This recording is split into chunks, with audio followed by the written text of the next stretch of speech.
Hello, my name is Tracy R. Twyman, author of many books on esoteric history and the history of esoterica. I've been a professional writer for more than 25 years. I run a website called Plus Ultra, which you can find by going to tracytwyman.com/Plus Ultra. There you can find articles and essays, as well as many, many hours of audio and video presentations. Please become a member of the Plus Ultra Club for full access to all of the premium content there.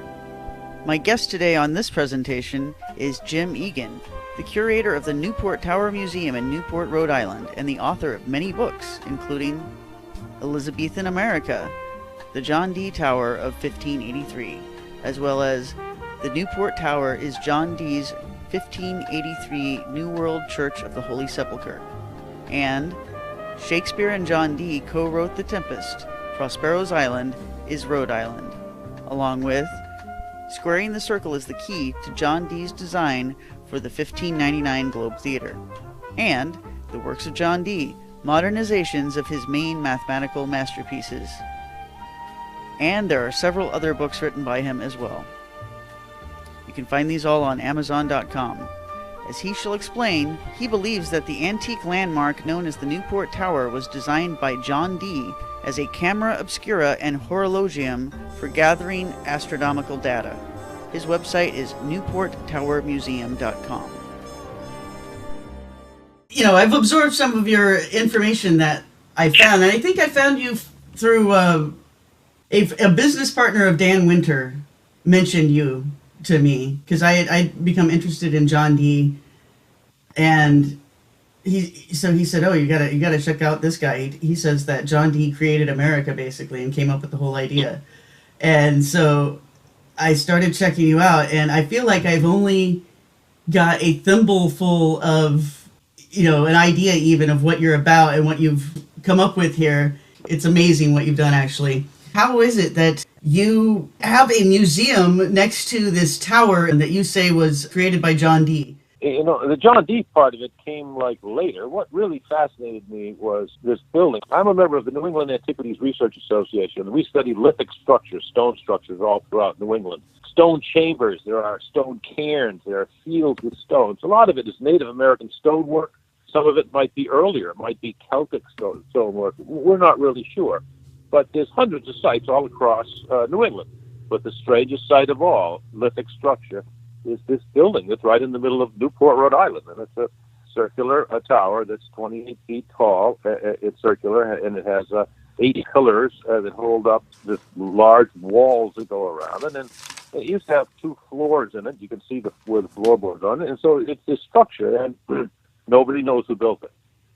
And I'm like, that's pretty weird. We live in a time where we can go to the moon, and there's a building in the middle of a city in Rhode Island, where I live, that nobody knows about. Well, I was a professional photographer in Providence for 40 years, and as a member of this amateur New England Antiquities Research Association, one of my fellow members is a fellow by the name of William Penhallow, and he's a professor of astronomy and physics at the University of Rhode Island for 30 years, a very smart scholar, and he decided to start studying the tower, and he found that there were astronomical alignments in the windows of the tower.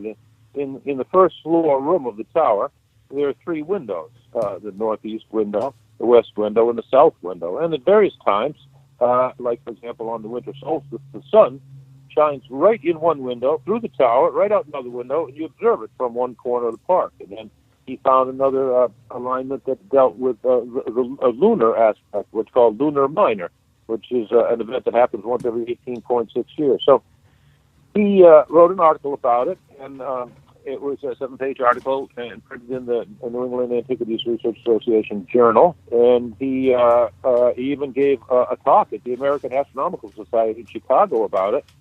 And but the paper was so complex, so many details and such, that nobody really followed up on it. And the people who in Chicago listened to him, that's fine, but people in Chicago in other states aren't really interested in some building in Rhode Island, some obscure building. So kind of got lost. And so I said, well, I'm a professional photographer, and I'll look at the data in his work and go and photograph on the exact times. He gives the specific times and dates and where you stand and everything to see these alignments. And I went there, and he was right. I mean, every year the sun comes through these two windows, and I've observed for the last 20 years, every December 21st, and then every lunar minor, which has happened a couple of times in the last 20 or 30 years, every 18.6 years happened. That event happened as well, and there's another North Star alignment. So the building has astronomical alignments. That's very unusual, you know. This is something that was chalked up to being a windmill. Is that right? Well, you know, there are 5 theories about who built the tower. The Vikings in 1150, the Templars in 1398, the Chinese in 1421, the Portuguese in 1501, and the first governor of Rhode Island calls this building a windmill in the year 1677. In his final will, first governor of Rhode Island calls it my stone-built windmill. So that's what people have suspected, that's what it was, because the first governor called it that, and the whole time, well, I studied the first governor, and I studied the will, and I studied all of these things, and I found out that this guy knew about who built the tower, but he didn't build it. This was not an architectural style that would have been used in the colonial era. They built out of wood back then, and they didn't build out of stone. They didn't build circular. They didn't use pillars. And to say that it's a windmill, there's so many doubts about that. In other words, all windmills at the time were made out of wood, and they all tapered to the top because they had a turret at the top that had these blades that faced towards the wind. Continuously had to move around. And so this tower does not taper, and the top is 24 feet. So this would be a 24-foot turret. You would somehow have to move towards the wind. That's very unusual. And then windmills have a horizontal shaft that goes to a vertical shaft, and then 2 grindstones are down below. Well, why would you have an open arcade on a windmill? All your grain's going to blow away. So some people say, well, maybe the windmill stones were on the first floor. Well, about 8 feet away from the center of the first floor where they would be is a fireplace. And the last thing you put in a windmill is a fireplace, because one spark, they could explode the whole thing. And the building is just not designed torque-wise to hold to the twist of a windmill. So it's not a windmill. So I started studying the first governor, and I found out he knew about the tower. He knew about the whole thing, about how it all worked. And so as I was doing it one day, I was in the library, and I saw this book, and it said Historical Names for Narragansett Bay. And the top of the list was Verrazano, who came here in 1525, and he was sailing for the French king, and he came across this beautiful bay, which is the whole center part of our state. And he said, this bay is big enough for an entire navy. He called it Refugio, a place of refuge for an entire navy. And he went back to France, wrote about it, and so everybody in Europe knew about this bay. Well, the English wanted to get a foothold in the New World, and they knew that Spain was becoming a superpower, and they had all the gold from Mexico and silver from Peru, so they decided to choose one place for the first colony. Well, the guy who was in charge of this was a guy by the name of John D., and on the list of the names for Narragansett Bay, it said 1583, the John D. Bay and River. And I'm like, why would this bay be named after John D.? And, you know, I knew of him as a scholar and for the whole magic tradition and guy with the greatest library and such. And I don't believe that the bay was named after him. So I did studies and read more about it, and I found out, indeed, this was the site in 1578. He was the Queen's philosopher, and he had written these 8 books telling the Queen she had a legal right to all of North America, because earlier Englishmen like King Arthur and Prince Madoc and John Sebastian Cabot had been to the New World and claimed it for England. And he said, we need to get a foothold there because Spain's becoming a superpower. They have 200 ships in their fleet. We got 20 ships. If they want to attack, it's all over. We're going to be all Spanish territory. So encouraged you to do so. And a month after he made this presentation to the Queen, she deeded all of North America to this guy by the name of Sir Humphrey Gilbert. And Gilbert was a great leader of men. He was a general in the war in Ireland, and he was very enthusiastic about setting up a colony in the New World. They were also trying to explore for the Northeast and Northwest Passage to try and open up trade with China and Japan. Okay, so when you say she deeded this to this Sir Humphrey guy, she gave the land to him? That's correct. All of North America, north of Florida, was deeded to Sir Humphrey Gilbert. It wasn't really a deed. What it was called, it was a letters patent. And he was given 7 years to set up colonies on the East Coast, and he was given the exclusive patent. That's what they did back then. Elizabeth sold off these monopolies to rich people, and they were given opportunities, and they made a lot of money, and And so, he proposed this to her, and John D. said that this is a good thing and we need to do it. And in fact, it's her duty to do it. And it's also, well, if you read about Dee's book, he wrote about it, which had been published. It was found in 1977 in the British Library. You can go read it. He said that it was a part of her destiny, in the sense that, the Tudors were Welsh. And when King Arthur died many, many years ago, he said, as soon as the Welsh come to the throne, then England will be great again, and they will conquer the world, and there will be the British Empire. And so Dee seized upon this, and he told the Queen that she was related to King Arthur. Indeed, that he was related to King Arthur, because she was Welsh, and he was Welsh as well. And he said, this was our destiny. This is the time to do this. Now, whether you believe it or not, or even believe in King Arthur, that's up to you. What made him think that King Arthur had been here? Oh, John Dee felt that King Arthur had not only conquered Ireland, Iceland, Greenland, and also most of Europe, parts of France and such, but also the New World. Is this a point of view that you've seen anywhere else? Well, you talk to modern people about King Arthur, and they're like, oh, that guy doesn't even exist. Right. But if you read John Dee's books about it, he writes all about King Arthur, and he wrote this whole lineage, how the Queen was related to King Arthur. I got the book right here. It's called John Dee, The Limits of the British Empire, edited by Ken Macmillan. It came out in 2004. He went to England and got the document that they had found in the library, and he translated it from England. And he talks all about the whole idea of the East Coast being conquered. I got the book in front of me right here. I'm trying to find the actual passage on King Arthur. You said this text was found in 1977? Yes. Okay, so that would explain then why this is a point of view that's just not represented anywhere else, is because relatively recently this thing was unearthed and had been forgotten about, right? For the intervening years. Kind of, yeah. I know, but this is a very scholarly book. I wrote a letter to this guy Macmillan. I'm like, hey, look, your book is right on, and come to Newport and visit this tower. The bay was named after John Dee, and I believe that he designed this tower. People are like, yeah, sure, some building in Newport that John Dee designed. I doubt it. It sounds a little out of the question, a little weird, but I've been studying it for 20 years. I've written 20 books on it, and I'm so convinced that I'm never going to be unconvinced. I'm just astounded, really, at how much really important history has lied untouched here. And that's what it seems to me, is that you found a lot of very important things that explain how the world came to be the way it is, in a way, especially here in America. It's just astounding that something like that you just mentioned, that's just a footnote of what you're talking about here, that King Arthur might have been here and that John Dee had all this information backing up that idea. That's just astounding to me. So no, I found it in the book. It's called Document 3 of Macmillan's book, and he lists the various people who came here. Number 1, Lord Maddox.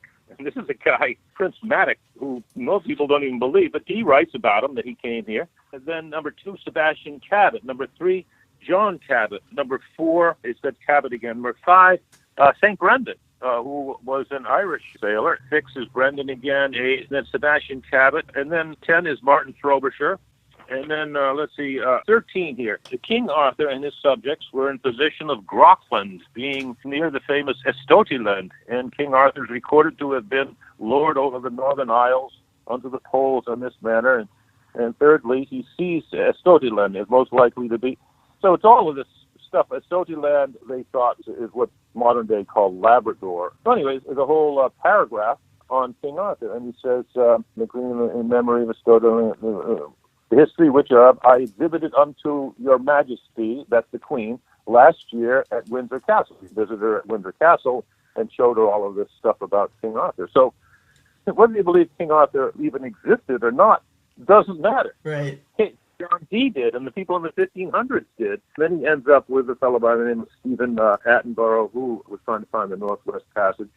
So he lists all of these reasons why the Queen has a right to North America. He chooses the bay. He even draws a map in 1580 of all of North America. How did he know to draw a map of North America? One of his best friends was Gerard Mercator, one of the best map makers on the continent. You know, the Mercator projection you hear about in map making? Right. Dee studied with him at the Louvain. You see, the reason that Dee was so smart was that the Renaissance started in Italy in the 1400s. It came up through Nuremberg and then the Low Countries in the 1500s, but it was slow getting across the English Channel. Well, Dee, after studying at St. John's in Cambridge, he went to the Louvain, which is in the Netherlands, and he studied under Gemoffricius, who was one of the most brilliant teachers and instrument makers of the Renaissance.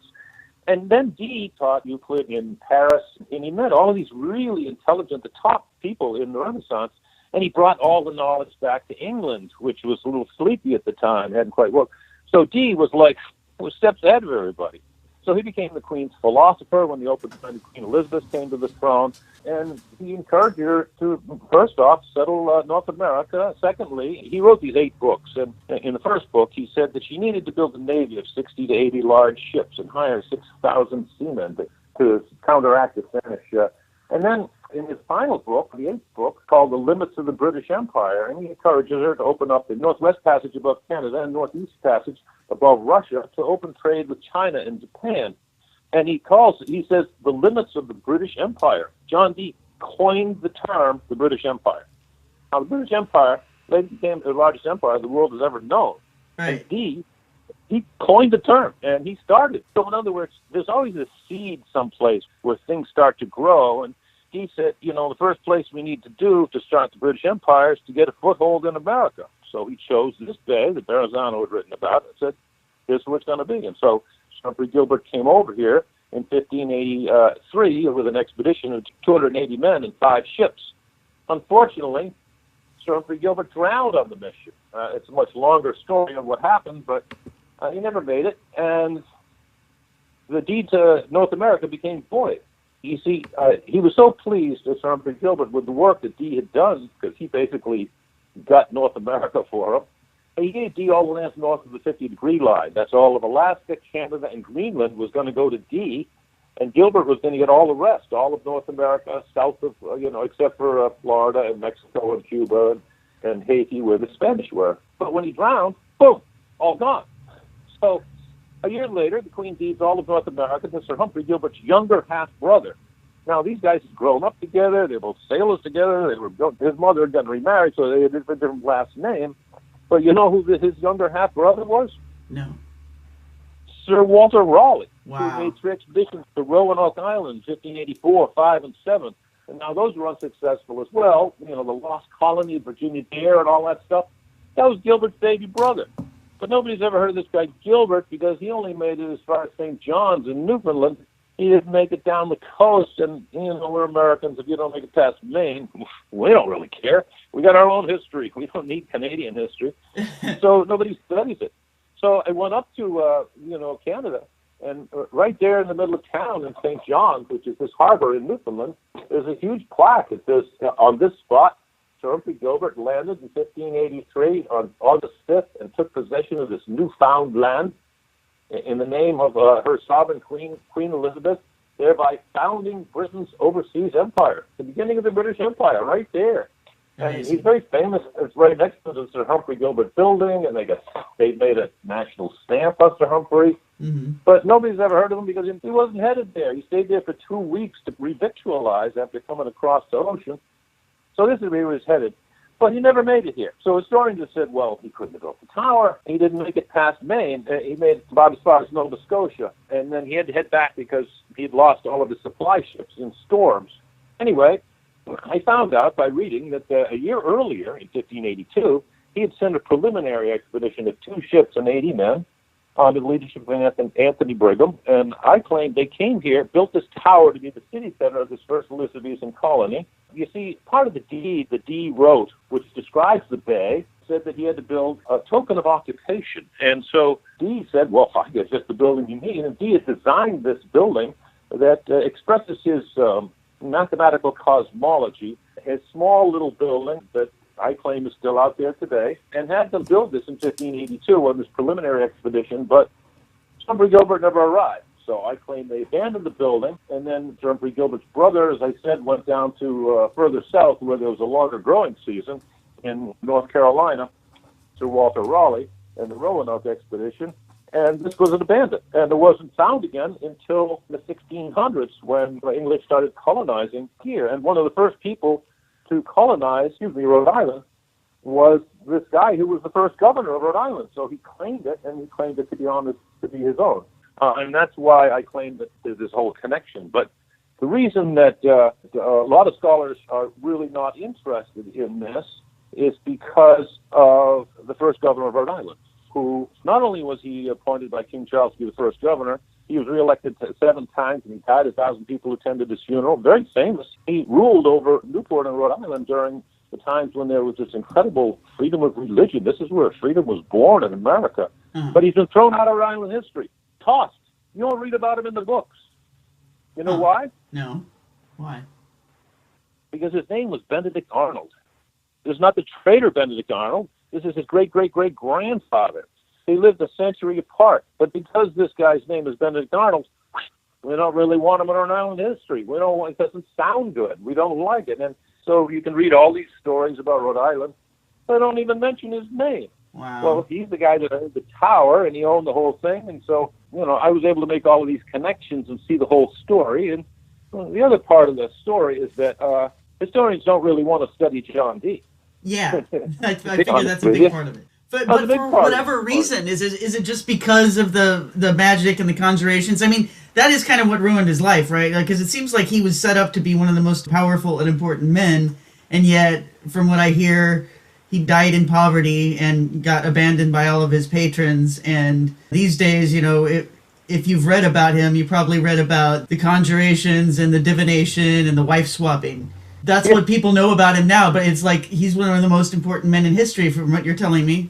Yeah. There are basically 2 periods in John Dee's life, before 1583 and after 1583. Well, in 1583 is when Edward Kelly came knocking on his door and told him he could talk to the angels, and Dee was interested in scrying and just trying new things in life. He was 55 years old. He had written over 40 scholarly texts, and he had been the Queen's philosopher, and he's like, I want to try something a little different, find out what's going on. And so he, experimented with Kelly and did all this. So whether you believe it or not, this is what he did. But my scholarly work really starts from like 1658, when Queen Elizabeth came to the throne, and then to 1583. That's the part that I'm interested in. And Dee was certainly studying alchemy and astronomy and astrology at that time, but he wasn't really into this whole angel thing. That came after 1583. So I'm like, you're judging somebody on something that he hadn't even done yet. And so that's why I can't get scholars interested in it, because they're like Benedict Arnold and John Dee. But, I mean, this is the guy, he had a lot to do, really, with applying spherical geometry to the known maps and adjusting the maps of the world to be closer to what they are now, right? I mean, we're living in his world in a lot of ways, aren't we? Yeah, absolutely. In 1570, this guy by the name of Henry Billingsley, John Dee, wrote the first English translation of Euclid's Elements. And the Elements of Euclid is the greatest geometry book ever written, and it was written in Greek, and then it was in Latin, but it wasn't in English. So it's over 1,000 pages long. And Dee adds corollaries and addendums to many of the propositions. And at the very beginning, he writes a preface which explains his mathematical cosmology. And he gives 1-page definitions to over 14 different sciences: perspective, music, astronomy, cosmography, astrology. And he says they're all related to 2 things: arithmetic and geometry. Dee was a total math geek. He was a math genius. He was just brilliant. When we use in mathematics, we learn it in school, the colons for proportion, right? Mm-hmm. 2 to 3 equals 4. Dee invented the colon for proportion. First time to use it. He also coined 144 words in the English language. He was just a brilliant polymath, and all of this sort of gets forgotten because of the angel stuff. And it does seem like it's a whole different John Dee, but it's really the same John Dee. There's a new book that came out just recently called John Dee and the Empire of the Angels by Jason Love, L-O-U-V. And if you want to know about Dee and his magical tradition, read that book. It's great. But Love also starts to understand that Dee had these 2 sides to them, and that he was also the guy that sparked the British Empire. I mean, he coined the term. He convinced Queen Elizabeth she had a legal right to all of North America. He chose the site. He built this building, which I claim is still right across the street from my museum here. The point is, I get so excited about it. I wrote these 8 books, couldn't get anyone to read it. I synthesized it in one book called Elizabethan America, the John Dee Tower of 1583, that I sell on Amazon if anybody wants to be interested in it. But I'm not here to sell books. The point is, I got so excited, I sold my photography business for 40 years, and with the money, I bought this building right across the street from the tower and opened up my museum. That's why I do it. I've had over 8,000 people in the last 8 years come through here.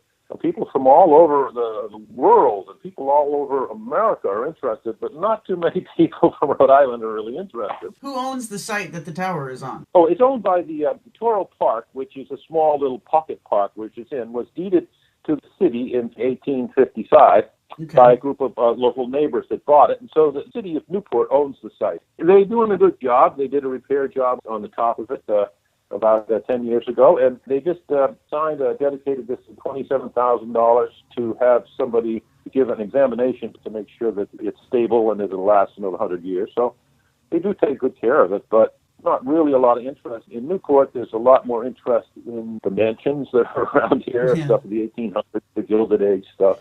But the tower kind of gets lost because, first off, it's kind of hidden in plain sight, and B, it's so controversial, not a lot of people want to step in on it. When people come to see your museum, you can just go take them across the lawn there and show them the tower, right? Anytime you want?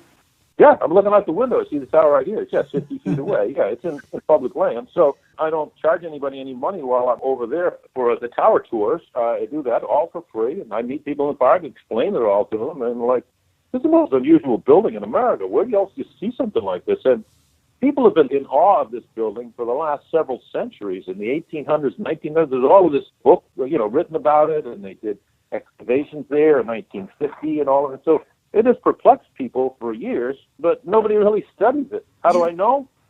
I've been here for 10 years, and I'm like, nobody cares. You know what it reminds me of, actually, in its appearance, is the building that you see in The Compass of the Wise, that alchemical illustration, I think from the 15 or 1600s, and I forget who did it. The caption on the picture is Compass of the Wise, and it shows the sun and the moon and the 5 main planets shining down on this tower, and then there's like what looks to me like it's supposed to represent a crystal in the middle that kind of refracts all of the light from the heavenly bodies into something else.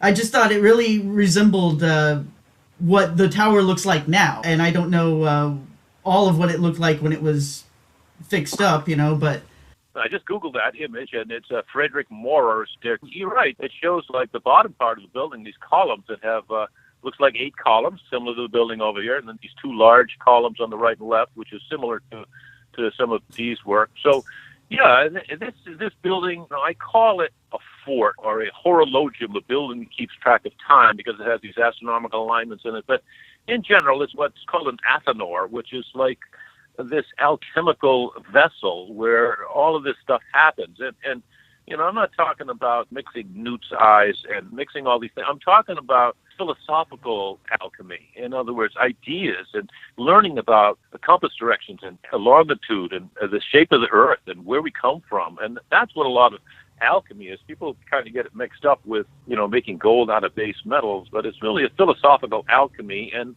so, yeah, I mean, I'm the first to admit that's what Dee saw this as. He was planting a seed in North America for growth, and part of it was the growth of England, but part of it was the growth of Christianity, to be honest with you. We have different ideas about Christianity, but back then, they thought that the Native Americans were a lost tribe of Israel.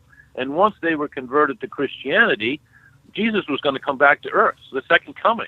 This might sound weird to us today. You might not believe it. You might believe it. I don't care. Who thought this? But the point is that we're talking about in Elizabethan times. Okay. And, so Elizabeth herself thought this? Yeah, but the Pilgrims did too. In fact, that's what they did. They proselytized, and they tried to get the Indians to go to these praying villages and learn Christianity and such. Yeah, so they wanted to convert the Indians to Christianity because they thought Jesus was coming again. This whole idea of second coming, this was very pertinent to them because for years, this was the huge debate. The Catholics and Protestants fighting all over Europe for centuries. And Dee said there's one place where we have a chance of salvation where we won't have to fight. And that's what this was. And that's what America has become. It's a very important story. And Newport happens to be the center for this religious freedom in the 1600s. So there's a continuity of theme going on here, and it's a very important story to America. That's why I try and tell it, but historians are always a little slow catching up on things.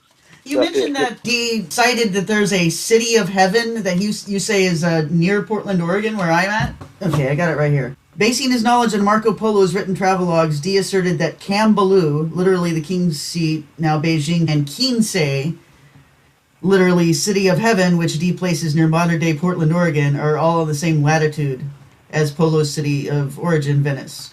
I'm not trying to stick you here if you don't remember that. I understand. No. I do remember.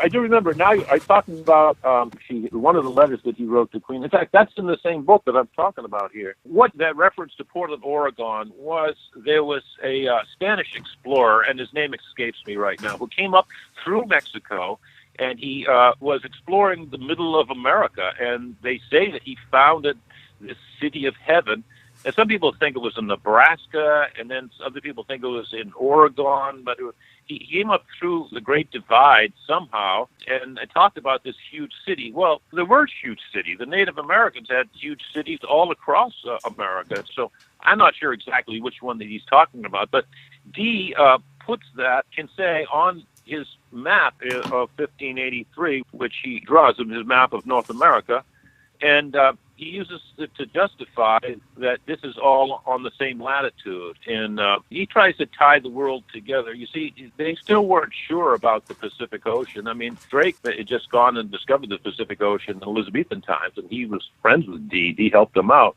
Yeah. So they didn't have a good scale. They knew about latitude on Earth, but they didn't know about longitude. They weren't even sure where the east coast of North America was. There was always huge debates about that. And that's one of the reasons why they wanted to set up a base here so that they could do some astronomical observations in trying to determine longitude. The problem with determining longitude is that you need a clock that's accurate enough to, within a few seconds, that you can determine your travel rate over a long period of time. And clocks didn't work very well on ships, so they set up this prize to discover longitude. And this guy later on in the late 1700s discovered longitude, but in D's time, they really didn't know that much about it. So, yeah, you're absolutely right. As far as Portland, Oregon, that is one of the sites where they said the city was, but they weren't even sure. They thought that there was actually a sea. They called it the Sea of Verrazano. What happened when Verrazano came over in 1525? He went to what's called the Outer Banks,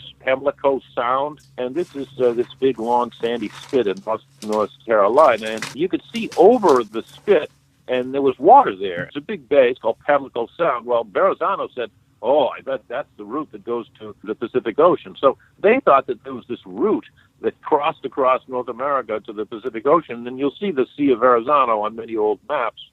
Well, that wasn't exactly right, but that's what people thought back then. So they were still formulating how North America and how that part of the world looked. Yeah. But they were pretty certain about the east coast of America. There were hundreds of voyages in the early 1500s to the New World, mostly fishermen. Did D himself come over? No, D himself never came over. The Queen didn't want her wealthy people, her rich people, her scholars to leave England, and she didn't even want Sir Humphrey Gilbert to go on the first voyage, but he did, and he turned out to be not a very good navigator and killed himself. Man, have I answered some questions? Oh, yeah, and I think definitely for my audience, we're not going to see what you're calling the second D, the divination D, as any kind of separate character from the earlier one, because to me, it seems like those things actually go along together, that obviously he's, as you're describing, trying to figure out the whole world and the universe as best he can. I mean, not only was he mapping the world on a globe, trying to figure out how it all works with astronomy and astrophysics, wasn't he involved in creating a celestial globe as well, a way of putting all the heavens on a sphere to represent it? Actually, Mercator was the first to create a celestial globe, and D and Mercator were best friends for 3 years while they were both studying at the Louvain. And when he left, he gave the celestial globe. It's like 24 inches in diameter, and a terrestrial globe. These are very valuable things, but he gave them to his friends. So, I don't think D designed the celestial globe. I mean, he knew about the lay of the heavens. And D also, I claim, was a heliocentrist. In other words, he had all of Copernicus's books, and he knew Copernicus was right. It wasn't a smart thing to do to say, hey, look, the world's wrong. The earth is not the center of things. The Catholic Church is not the center of things. And the sun is the middle of things, and we're going around it. Well, so it wasn't a popular thing to say. He didn't want to stick his neck out, but I think he was definitely a heliocentrist. This was controversial times, and you didn't really want to say a lot of stuff. So he wrote it cryptically, and that's what Dee wrote about in his books. And most of them are written in Latin, and they're never published. So one of the first things I did was to translate his major books. You can go online to Amazon, and it's called The Works of John Dee, Modernizations of His Main Mathematical Masterpieces. It's the 1558 Propadumata Aphoristica, and also the preface to Euclid that I talked about before, and then also General and Rare Memorials, which is the book that he wrote claiming the Queen had a right to North America. But his main book, the one that he cherished the most, was called Monas Hieroglyphica. Monas means one, and hieroglyphica means sacred symbol. And this is written in Latin. It's Dee's most cherished book, and it explains cryptically his mathematical cosmology. And it's a puzzle book that involves mathematics, geometry, optics, as well as astronomy, astrology, a bunch of things. But it's his whole worldview summarized in one book. And of all the 40 books he wrote, he loved this the most. He dedicated it to Holy Roman Emperor Maximilian, head of all of Northern Europe. When the Queen saw it, he explained it to the Queen for a whole day. She said, I want to know what you're talking about in this. So it's a very important book. Well, I've translated it from Latin into English. My Latin translation you can also get on Amazon, and the English translation. And in it, I claim, is a hidden blueprint for the tower that's across the street from me right now. So this was written before he started talking to angels? Yes, so this book was written in 1564. And Kelly came into his life in 1583. Dee had been talking to the angels a little bit earlier with another guy by the name of Saul Bellow. But it was mostly the 1580s that Dee became interested in talking to the angels. But in the 1550s and 1560s, that Dee studied an awful lot of alchemy. Dee had 4,000 books in his library, and he started reading alchemical texts. And prior to that, he was into astrology and astronomy, and so he's a melding pot of all of these things. And yeah, I'm not trying to say that there's two D's and there's a definite bifurcation at 1583. There is an intermelding of the whole thing. He's the same guy, but he was just a polymath, and he was just curious about all these interesting things. And he felt he was destined to save the world, or at least change the world. And sure enough, the British Empire later became the largest empire the world has ever known. He sparked it. English is the main language used for trade today. All of this stuff sparks from Dee and his incredible dreams, his great mission. It did work out, even though he died in poverty, and most people don't know his name and don't want to study it. But he was incredibly influential. People will understand this in the next half century and century. We're not at a time where we can get Dee yet, I don't think. You have a whole book on how you think that John Dee collaborated with Shakespeare to write at least some of his plays, and I know that Shakespeare is one of the main contributors to modern English, the way we talk now. So that would be yet another influence on the modern English-speaking world that John Dee contributed to, right? Yeah, absolutely. John Dee was born in 1527, and he died in 1609. Queen Elizabeth, she reigned from 1558 to 1603. William Shakespeare, depending on who you think he was born probably around 1564. So again, Dee 1527, Shakespeare 1564, maybe 1550. So he was a much younger guy. So Dee was the older statesman, the wise person, and they all learned from each other. And so these two people, Shakespeare, whoever he was, and John Dee, both lived in the same town. And it wasn't that big a town. We're not talking about huge cities like New York nowadays. In London was a smaller, there aren't that many people there. So these are the two smartest guys in Elizabethan history. You're trying to tell me they don't know each other? You can go to any encyclopedia and look up The Tempest by Shakespeare, and they'll all tell you that the character Prospero was inspired by John Dee. I mean, it's just not a question. He had all the books. He was into the magical thing. He had the big, long, white beard. He wanted to learn all of this stuff, polymath.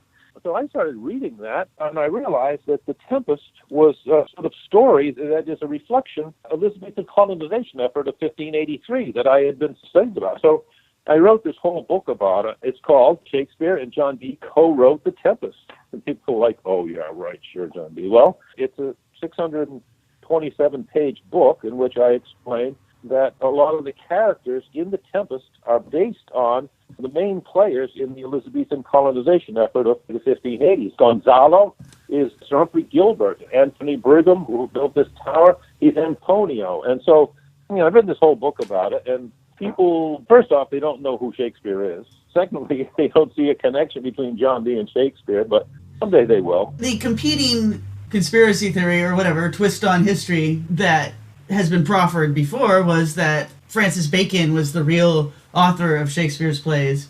And I know that there's a little bit of a time gap between the time of Dee and the time of him, but there's another guy whose ideas were influential in promoting the idea of America as this new Atlantis. Was the whole Shakespeare project not part of the British Empire project? Was there a presently misunderstood motivation behind the stuff produced by Shakespeare? Well, no, you're absolutely right there. On a certain level, a lot of Shakespeare's plays were political propaganda, and I think they were written by a courtier, somebody who was trying to get his point of view across and influence the masses. People know that's how you get people excited about it. So, regarding Shakespeare, there are these theories that it was Sir Francis Bacon. Other people think that it was the Earl of Oxford, Edward de Vere. And there are all these, competing theories. That's a whole other debate. I'm not really... don't want to get into now. There's a whole other conversation. Sure. But the point is, yes, there is a connection with the New World and what's called the Virginia Company that was helping to found the New World. Yes. And these were all the same guys, the same courtiers. What happened to Dee's deed? His deed? Yeah, to Canada, essentially. Didn't he have the deed at one Oh, point? that became void when Sir Humphrey Gilbert drowned. Okay. Because Gilbert had given it to him, and so it was part of that deal, It seems to me like there's this huge cover-up of this thing, and for it to just simply be because this guy was into conjuring spirits, it's kind of sad. And it just makes me wonder, what else was covered up because of that? And there's so much that you've uncovered here that would have had to have been deliberately covered up at the time. Someone really did a job here to make it so that Americans studying history will have never come across any of these things.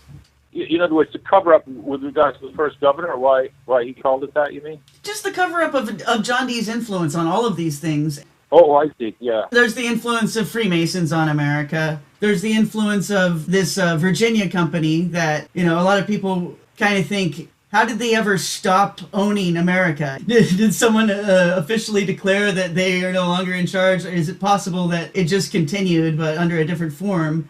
It just makes me wonder, about what's being obscured when they took John Dee out of the history. Oh, right. Yeah, no, he's a big guy. In fact, a lot of people will say that a lot of his ideas were absorbed by Rosicrucianism. Yes. And then, he puts the Masons and all that stuff. And Jason Lowe writes a lot about that in his book. Really good texts on that stuff. A lot of the stuff we just happen to, relearn about because, history kind of gets told by certain people, and that we have to absorb. So I think part of the reason for this opening of exploration of knowledge is the internet and more communications between people. So once all of this stuff gets together, I think we'll have sort of a different picture of how America got started. And, it's very important that we learn our history because we'll know our future better or where we should be going or our present even, the more we understand our history. What happened with Elizabeth? Now, did she just die or something? How did they get disconnected from each other? Well, I think when Dee returned from Europe, he wasn't held in such high esteem anymore because he had left, and you weren't supposed to leave without a visa. And he just up and left, and he kind of irritated people. And then when he came back, he didn't have the same stature at court, and he pleaded with the Queen. He said, "Please help me out. I need to get some money, my family." And so she said, "All right, well, I'll give you this church in Manchester to be the deacon of."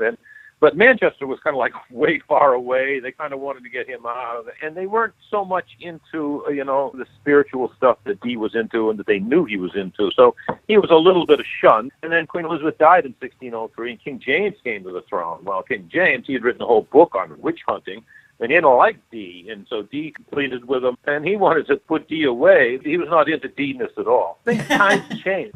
What's interesting is that John Dee and Kelly had these conversations for 8 years, angel conversations, and Dee said, "I never saw any of the angels myself, but I believed Kelly."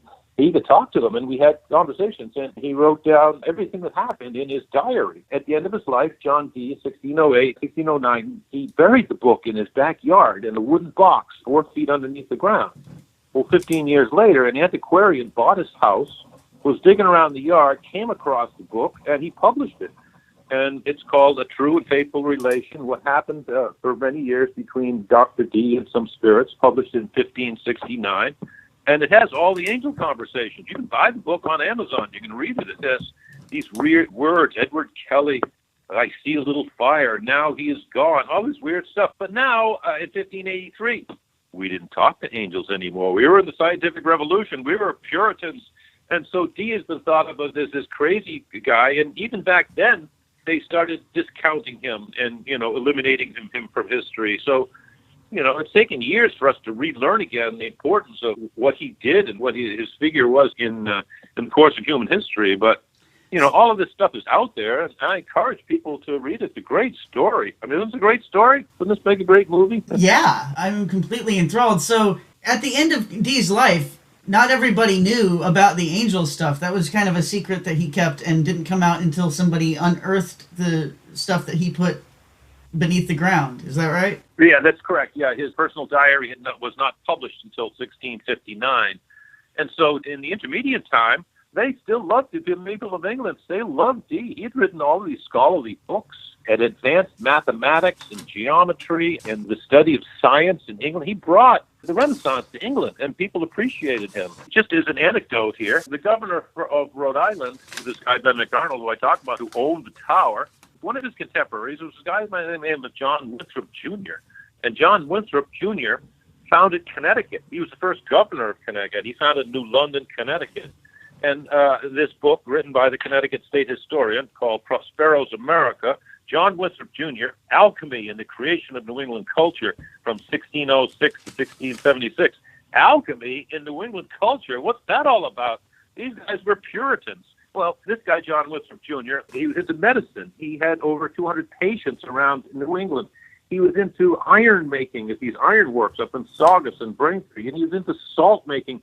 He was into all this chemical stuff. He was into science. He was a member of what's called the Royal Society, the greatest society of scientists in England. But his main thing that he loved the most was John Dee's Monas Hieroglyphica, a book written by John Dee. He adopted the Monas symbol, which is the symbol that John Dee developed, as his personal symbol and identifying crates of goods when he would ship them back and forth. That was his sigil. That was his own sign. And Winthrop owned these books, which you can still see. I've seen them at the New York Historical Society library. They have his name in them, all these alchemical books and such. Well, this is 1600s. You think of the Pilgrims, that's alchemy, Well, they loved Dee back then. And this was, as I said, in the early 1600s, before Dee's book came out on his angel diary. So it gives you a whole different picture on what Dee. They loved Dee, and England's inspiration. He was England's brain for many years. Yeah, it's an incredible story. And one of the things I remember reading that they talked to the angels about was geography. Like they were asking them where certain cities that are mentioned in ancient documents should be placed on a modern map. This scholarly work that he was doing, it seemed like to a large extent they were trying to augment that and build upon that by getting another insight, another angle on things, and literally another angle, another dimensional angle. So. No, absolutely. No, and that's very pertinent to the question you asked before about the connection between the pre-1583 and after. In 1583, it might have been 1582, Dee asked through Kelly, he says, what, all of this stuff, is this all going to work out, our explorations to America? And the angel responds with these words, "New worlds will come of these." Ooh. What he said. And Dee was like, whoa. New worlds will come of these. In fact, that's the name of one of the chapters in Fenton's book here. New worlds will come of these. That's what he's talking about. So, yeah, there was a connection between the two. Part of it has to do with this whole idea of how the tower works as a clock, as a horologium, as a building that keeps track of time, as a camera obscura solar disk calendar room. And what that means is if you have a room that faces south and you put a hole in the window or just a small aperture about an inch wide, on the inside of the room, you will have a calendar, an interior sundial, and the image of the sun, the circular images, it moves across the floor, and you're able to keep track of the time of day and the day of the year. It's a calendar and a clock. It's like an inside sundial. And they used these in 1583 to prove to Pope Gregory XIII that the Julian calendar was out of sync from the sun, leading to the Gregorian calendar reform of 1583. In other words, they took these large cathedrals like Santa Maria Novella in Florence or Santa Maria degli Angeli in Rome, and they put an aperture way up at the top, and then inside they had this line, a bronze line. Sometimes they call it a meridiana line or a rose line on the floor, and they watched where the sun crossed that at noon on the summer solstice, on the equinox, and on the winter solstice, and they were able to determine that indeed the calendar that Julius Caesar had invented was out of sync from the sun by 10 days. So they convinced the Pope by telling him that he didn't really have to change. His calendar is just relative. But you're going to be celebrating Easter on the wrong day. Whoa, he didn't want to do that. So he changed the calendar in 1583. All around Europe, France, Italy, Germany, Spain, they all changed the calendar because the Pope had decreed it. But in England, the Queen didn't know what to do. She'd been excommunicated by the Pope. You don't have to listen to anybody in Rome. But if she didn't change, she'd be off by 10 days. She traded with France and Germany, and it would be strange. So she needs advice. Who did she turn to for advice? Her wisest philosopher, John Dee. John Dee writes a 60-page treatise on the reform of the calendar, in which he says, yeah, you should change. You can tell from these camera obscurums were off by 10 days. And he says, if you change before the Pope does, you'll be the woman who changed time, forever famous. He says, Elizabeth, our Empress bright, who in the year of 83 thus made truth come to light, and civil year with heaven agree. And so he writes this whole thing, and the Queen approves the plan. The head of the English Church says, this is what the Pope is doing. We don't want to do that. And they did not make the change. For the next 169 years, the English calendar was different European calendars by 10 days because they didn't listen to Dee. And so here Dee had given them on a silver platter a way to realign themselves with the cosmos and a way to solve the problem of religious strife in England, which was all Catholic and Protestant fighting, by starting a colony in the New World. And he gave them all of this stuff, and they just blew it. Sir Humphrey Gilbert Brown, the calendar got thrown away, rejected, and so Dee gets on a boat like a month later with his family and Edward Kelly, because Kelly had just come to his house, and he's like, I am out of here. I got to go to some place where we're a little more open-minded. Sails down the Thames River under the cover of darkness and spent the next 8 years in the courts of various kings and princes throughout Northern Europe. And he went to Prague, and he tried to explain to the emperor's son, Ferdinand, who was really into alchemy and astrology, how he could help save him, but it didn't all work out for him over there. And then he and Kelly had sort of a falling out after the whole wife-swapping thing and all of that stuff. And then Kelly then died trying to escape from a jail. And then Dee came back to England. So it's a great story. But the point is, Dee got a little fed up with his countrymen for a while, and that's kind of left. And then when that happens, historians' view of you kind of changes. And so the same thing sort of happened here in America. There were 5 great cities in the 1700s in America: Boston, Newport, New York, and Philadelphia, and Charleston. And when the Americans started acting up and didn't want to pay these taxes, the British said, hey, we're going to tame you. We're going to take over one of your cities. Well, what city did they choose? They occupied Newport, Rhode Island. They came here because these were the biggest rabble-rousers and such. And they stayed here for 3 years. They trashed the place. Half the population of Newport left. They never returned. Newport was never as great as it was. This could have been New York or Boston. This was an incredible day. And so they left. And before they left, they had been storing their gunpowder in the tower because it was safe and it was dry, and they lit it because they didn't want the Americans to get it. Boom, blew the top off the tower. That's when the wood got compromised, and the roof was probably just all shattered. But the sides of it, amazingly, is still standing. Well, the British finally left, and Newport never sort of recovered itself. And also, we don't like British stuff anymore. So the tower became like, who wants to study that? That's old British shit, anything. We don't want to. So the history of it got lost in the 1700s, and then finally 1800s. People got curious about it again, and then here we are in the 1900s, and, they did an excavation in 1950, and then Professor Penhallow in 1990, And now I've just sort of like uncovered this other history of it, and so it takes a while for the world to catch on. You know who I think would have been all over it is H.P. Lovecraft, don't you think? And he would have loved it if he'd known. Oh, he loved the tower. I'm sure he loved the tower. Yeah, I think he might even have talked about the tower, but he did. He lived in Providence, which is about 30 miles from here. He didn't travel down here much, but I'm sure he would have loved the tower. Yeah. In fact, they got a convention. They got a Lovecraft convention here every year. And after the convention, I always get a lot of Lovecraft people come down to see the tower. They're really open-minded. Let me put it this way. I would love to tell this story to anybody, but it's mostly artists and creative thinkers who are really fascinated by the story right now, who allow themselves to get a little outside of the box and say, wow, could this possibly be? And a lot of historians are like, how could this be?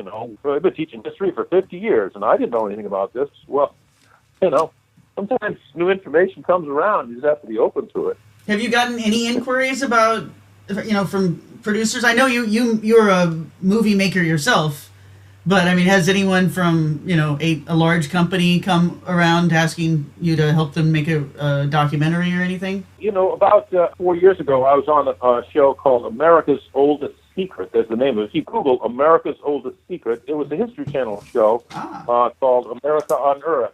With Scott Walter, and he's kind of a Templar fanatic, and he got interested in the tower because he thinks it was built by the Templars, and so, they did an hour-long show, and that was, broadcast on national TV, and he allowed me to talk a little bit about John Dee, but mostly I ended up on the cutting room floor. Yeah. I talked to a couple other people, but, we're in America, we're in kind of sound bites. We want an easy story, and they want something that's simple, and this is a rather complex story. There's a lot of moving parts to it, especially, with Dee and with the colonization effort and with the, the 1600s, 15. So, and it also takes a basis of understanding history, Queen Elizabeth, the whole reign, such. So nobody's really glammed on it yet. You definitely need someone who would respect it and not try to fit it into some other show with a bunch of other people competing with their theories.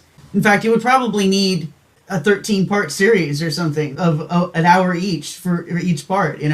That's what it seems like to me, that you would need quite a lot of time to explain the whole thing, but I think it would be great. You can't get anyone to let you explain anything complex for what's supposed to be a mass-marketed TV show or movie. I think it's actually just because they don't respect the audience, that they think that people are too stupid or distracted or disinterested, so they won't produce that item. But there's still a market for this, is what I'm saying, and it's a market where they're starving because nobody respects them enough to give them what they seek, and then people like you could really use someone putting all of their resources into it in order to present it the right way. But I'll bet John Dee would have said the same thing. He needed someone who was really going to be a dedicated patron. It used to bother me at first. I'm like, why doesn't anybody else understand me? And then I realized, the world is slow to turn. So, what I'm really concentrating right now on is writing books and explaining what I've learned, putting it down so that it's in printed words. So that'll last longer than my life. And, people 50 years from now will be able to get it and piece it all together from their own clues and new knowledge, and plus whatever I've sort of pieced together for them. It's a giant puzzle. We're all in together. And part of it is many Americans have never been to Europe. And if you haven't been to Europe and walked around Italy and England and seen the incredible rich culture and the richness of the architecture, then you don't really understand that this building is out of place. So it doesn't make sense to be in colonial wooden Newport, And so a lot of people don't see that. They're like, well, no, the guy said it was a windmill. It's got to be a windmill. Who are you to doubt the guy, But I get people that from Europe, they come over here, and they say, what's this building here? I say, it's a horologium. They go, oh. They're like, oh, yeah, because in the middle of their city, they have clocks all over the place. And that's part of the whole thing of it. We don't. We got banks and, CVS's and such. And so we have sort of a different culture that this building doesn't make sense in, and that's why people don't understand it. For people who are open-minded or people who have learned about history and also understand the culture of the Shakespearean Elizabethan era, this building starts to make sense, I think. So what are some of the titles of your books that you're currently selling that you would like people to pick up? Well, I hate to say, buy my books because I feel like I'm promoting them, but, It's okay. You should. Okay, because it's just that they explain the story, succinctly, and you can sit down. The key book, this is a synthesis of the first 8 books I wrote. It's called Elizabethan America. Just go to Amazon and type in Elizabethan America, or if you type in James Allen Egan, James, A-L-A-N, Egan, E-G-A-N, you can see the list of, all the books are listed there, but the main one, if people really want to get a big picture of what I'm talking about, is called Elizabethan America. There's another one that's called The Works of John Dee, and that is the modernizations of his main mathematical masterpieces. If you really want to get an insight into John Dee and what he was thought of, read this book. I translate, 2 of the books are written in Latin, so I translated them into English, and then 2 of the books are written in Elizabethan English, which is a little hard to understand, so I modernized it so that you can read the sentences without getting over the ye and we and therefore, because it's the essence of what he's trying to tell us is important. But I also, in these books, I reproduce all of his original Latin as well, so you can see that. There's another book called John Dee's America, and this book is another 600-page book that I wrote after Elizabethan America, and the subtitle is called The Idea of America Came from the Mind of John Dee. And Rhode Island's first governor, Benedict Arnold, helped make it a reality. And that gets into a lot more depth about Dee and the colonization effort, but that's a lot more detailed. Those are the 2 big ones. If people are really questioning my data, I published a book that explains where I got all of my information. Some of the other books that I'll talk about, one's called Squaring the Circle, is the key to John Dee's design. Another one's called Calvert Vaux and Toro Park, which is the 1800s, how they got this tower to be part of a park and gave it to the city. And then I claim the park was designed by Calvert Vaux, who was the same guy who designed Central Park. Another book is called The History of the Newport City Flag and why the tower is on the city flag that was made in 1929. And another book on Leon Battista Alberti, who was a Renaissance author, who talked about the eye being like a camera obscura. Oh, and here's the book. It's called Clues in the Historical Record about the First Elizabethan Colony at the Dee River. And I show the original documents that were found by David Bierce Quinn and William Goodwin in 1935 that talk about the Dee River. And so, this is not new stuff that I'm coming. I just, kind of uncovered it, but because historians kind of ignore it. Right. And this guy, David Bierce Quinn, he was the most knowledgeable person on Elizabethan history, and he was an Irishman. And he wrote so much about these early colonization efforts that people don't really study it nowadays because he was so thorough. People say, well, I want to study something that nobody's really worked into. Well, this guy wrote a book called England and the Discovery of America. And if you read chapter 14 of David Bierce Quinn, England and the Discovery of America, it talks all about this voyages, Humphrey Gilbert, the earlier voyage, Anthony Brigham. The whole thing is in this book. And he says Rhode Island is definitely the place where this settlement was going to be. And so David Bierce Quinn, he's dead now, but he writes about the whole thing. Samuel Eliot Morrison writes about it. He was a French, a Harvard scholar. Harvard, not French, and he writes about it. But the point about Quinn is that when he found these documents in London and in Madrid, where he went to study what the Spanish were writing about it, because the Spanish ambassador was in London at the time, and he wrote down all of the documents, copied them word for word, and he had them printed in this other version of the Haploid Society published them. So when I'm going to research the stuff, I'm not just reading his secondhand doc. I'm reading the original documents that he published, and it talks all about this colonization effort. So, yeah, this is not, obscure history. It's all in there. It's just kind of like been ignored. We have so much history. So I understand. So I was just shocked as I'm following. I'm like, holy cats, look at this. This is all, true story. So that's why I'm so enthusiastic and also so confident in what I say that I just can't believe that there aren't more people who are intelligent enough like you to call me. I mean, yeah, I can't believe it either. I can't believe all the stuff you found, and that most of it is stuff that no one else has found in, hundreds of years. And the absolute importance of it, the fact that it laid untouched for all these years, is just amazing to me. And then the amount of analysis that you've done here, and correlating everything, figuring it all out. It's just amazing. So I don't know what to say other than thank you very much, and hats off to you. And I hope to be able to talk to you some more again in the future. And I surely hope that people will go pick up your books, visit the museum, and figure it all out themselves, and realize the depth and importance of what you've discovered here. So thank you very much. Well, thank you. Yeah. Yeah. No, I just would say this one thing. People value opinions, but they value data more. And if there's a really good archaeologist out there in America that wants to make his claim to fame world famous for himself, come on over here and visit the tower. Go ahead, prove me wrong. I don't care. But, just study the tower. They have all these new methods, phospholuminescence. You can tell the last time a piece of dirt has seen sunlight. You dig down, and if they found a piece of wood, so they could carbon date it. Nobody's done that since 1950. That's like 60 years ago, and 68 years ago. We should be able to apply modern CSI data and get more information about this. And then also being a little more open-minded about and saying, well, maybe, somebody who's a little weird or had different ideas could have also been the one that's... And so it's the world that needs to change, not so much history. History's already here. We just got to open our minds to it. But I appreciate what you do, being open-minded to all sorts of new ideas and sharing them with the world. That's a key part of it as well. Now, is there a website that people should visit? Well, they can go to NewportTowerMuseum.com. I've got some videos on there. In fact, my first 8 books I put online, and you can look at all my videos. You can go to my video site on Vimeo or on YouTube.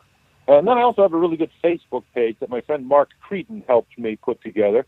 So if you go to Newport Tower Museum /Facebook, you can see some of the new things. They'll put a video up from December's alignment through the windows, and occasional postings on there as well. So that's always a lot of fun. You can go back and look through the history of those. So we need to tell people that there are costumes involved, and there is acting and drama, and it is amazing. Oh, in a couple of them. Yeah, in a couple of them. Oh, you've seen some of those? Oh, yeah, I watched the whole thing. It was great. That's kind of embarrassing, but embarrassing. Come on, it's great. I'm trying to have some fun with it. If the world's not going to take me seriously, I'm going to at least have some fun. So I've got a new costumer now who's helping me make even better John D. disguise, mustache, and so. Okay. I've got a custom designed skull cap. He designed this skull cap, and so she's making this skull cap for me, so I look a lot like D. Great. Thank you so much.